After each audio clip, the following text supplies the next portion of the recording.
एक बड़ी ही दिलचस्प कहानी सुनाता हूं आपको। एक बार शिवजी और पार्वती माता इस पृथ्वी के भ्रमण के लिए निकले। पार्वती जी की नजर एक मकड़े पर पड़ी, जिस मकड़े की टांगें सिर्फ 3 थी क्योंकि एक टांग उसकी टूट गई थी। उस चिलचिलाती हुई धूप में रेंगते हुए वो मकड़ा जा रहा था। यह देखकर पार्वती जी को बहुत दुख हुआ। उन्होंने शिव जी से कहा कि स्वामी, इस मकड़े की कोई मदद कर दो। कितनी परेशानी में ये जा रहा है, इसकी 3 टांगे और इतनी तिलचिलाती धूप में ये जा रहा है, ये तो मर जाएगा प्रभु। भोलेनाथ ने उसकी मदद करने से मना कर दिया। शिवजी ने कहा कि ये अपने कर्मों की सजा भुगत रहा है। पार्वती, इन सब चीजों पे इतना ध्यान मत दो। मैं इन सब के लिए कुछ ना कुछ करता हूँ, लेकिन सब इनके कर्मों के हिसाब से ही करता हूँ। लेकिन पार्वती माता को यह बात सही नहीं लगी और उन्होंने शिव जी पर प्रेशर बना दिया कि नहीं, इसको एक इंसान बना दो।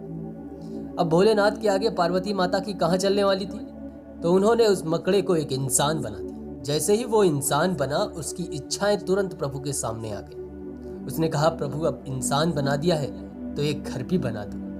प्रभु ने वो घर भी बना दिया। उसने कहा, प्रभु घर तो हो गया, अब खाने का भी कुछ जुगाड़ कर दो। तो भगवान ने खाने का भी जुगाड़ कर दिया। अब उसके बाद बोला, भगवान सब कुछ तो हो गया, अब ये जो आपके पास लड़की है ना, ये लड़की भी मुझे दे दो, मैं इससे शादी कर लूंगा। मतलब वो पार्वती जी को कह रहा था। यह बात सुनकर शिव जी को बहुत क्रोध आया और उन्होंने पार्वती से कहा कि देखो पार्वती, इस मकड़े को तुमने इंसान बनाया। जब ये इंसान बना तब इसने कहा मुझे घर दे दो, मैंने घर दे दिया। इसने कहा मुझे खाने को दो, मैंने खाने को दे दिया। अब ये तुम्हें ही मांग रहा है। अब बताओ पार्वती, क्या करना चाहिए?